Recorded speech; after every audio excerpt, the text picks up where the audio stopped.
right, so week 15, no, 16. Yeah, 16. Wow, after Thanksgiving.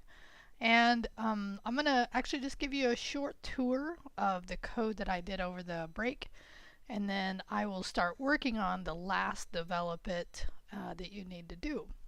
But just FYI, keep in mind, right, as we move towards the end, I am going to set a cutoff date for when you can submit late work. So if you haven't kept up with every assignment, but you want to make sure that you've gotten the most opportunity to get the most points, right? I'm going to probably give you until that first or second day of week 18, and I'll again have this in next week's the last develop it.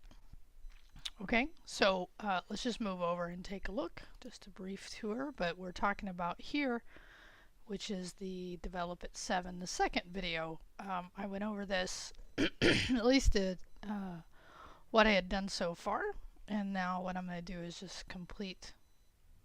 I think that's an old video, isn't it?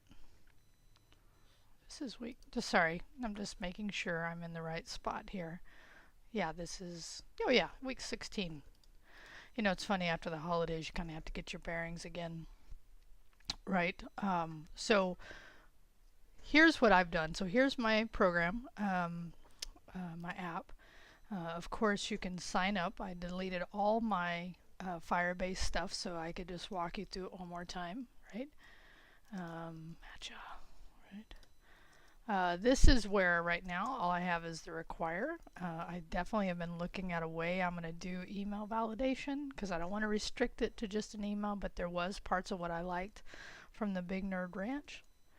Okay, so then once you log in, now here's where it's new, and you can't see it yet, but what I have is, you know, a welcome back message, and in this case there's no play history yet, so I do need to have some logic that doesn't show this if there's no play history. So I changed the way my logic works as far as the score goes, and the other thing I changed, and you'll see this, is I've randomized the cards order, colors, and cats. And that was a fun little thing to do. Okay, so but I'm going to show you how the history works. So I'm going to start the game, right? So now they actually are randomized, and it does actually take more time, which is really how I'm tracking score here. Oh no, those are such cute kittens.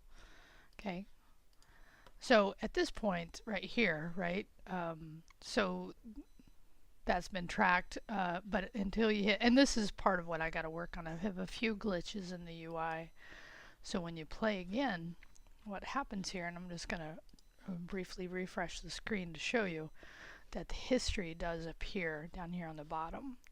So if I look in my history, or in my database, right, so my authentication, I authenticated that user. At the point it was authenticated, I added them with their UID. I added their player name, so I could grab that. And in this case, what I did is I recorded for that specific start date. I recorded the game scores. So this is the game, the time, date, and time they started, and the score is basically the seconds it took them to play. And that was really fun to actually think about that and say, okay, how would I really want to capture it? And it was pretty, once I thought through it, it was pretty easy. Okay, so if I play again, I have randomly selected colors and cats. So that's where I'm at right now. What do I have left to finish? I have left to finish actually giving the user a way to actually go back to this screen, the history screen. Should be, I got some ideas about that.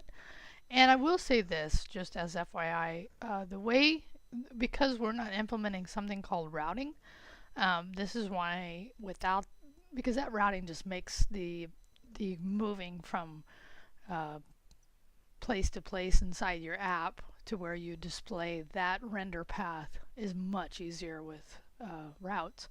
And because we're not using them, we're somewhat having to simulate them. Okay, so that's why.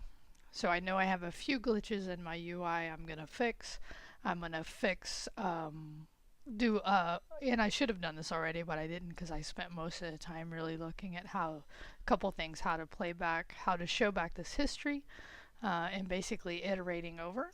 So just a little tour here. So what I did here is I'd had this before where when the user is authenticated, I grab based on the location, the data reference. I do a snap, which is basically the result of the query. And then I update within our HTML, which I actually am going to change this because I was in class last night at Bitwise and thinking about why maybe not using inner HTML. I'd kind of heard about this, so I think, all right, it's good to rethink that. So that's how I got just a user. And these, I actually want to randomize these messages more so that it's more fresh every time they come in.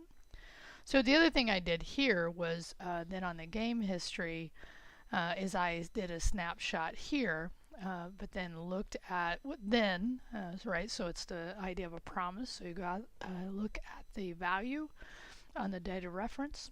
Once you look at it, then you iterate over the the snapshots for the gameplay, and for each of them then I build this idea, okay, or this string that then I push onto the DOM by choosing the key, which is the date, and the value, which is the game score. And just to show you that that does actually work, here, or was that right? Nope, wrong one. See, it is more challenging to play, which is good. That's the whole idea, is that every time you play it's got a different gameplay.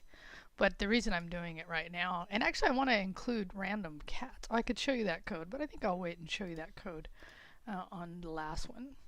So here's what I want to say is once you complete, right, and the play again is actually where I want it to go back to here.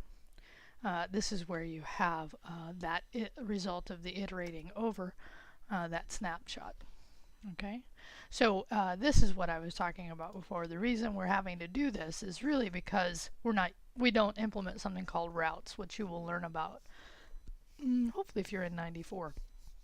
Okay, so what I'm going to do is leave this here for now. I've talked to a couple of you, so remember that when you need help, it's an important process to reach out, because when you're talking to somebody else about your code, it helps you understand it and they may give you some helpful hints for how to troubleshoot it. So I'll talk to you later. Bye.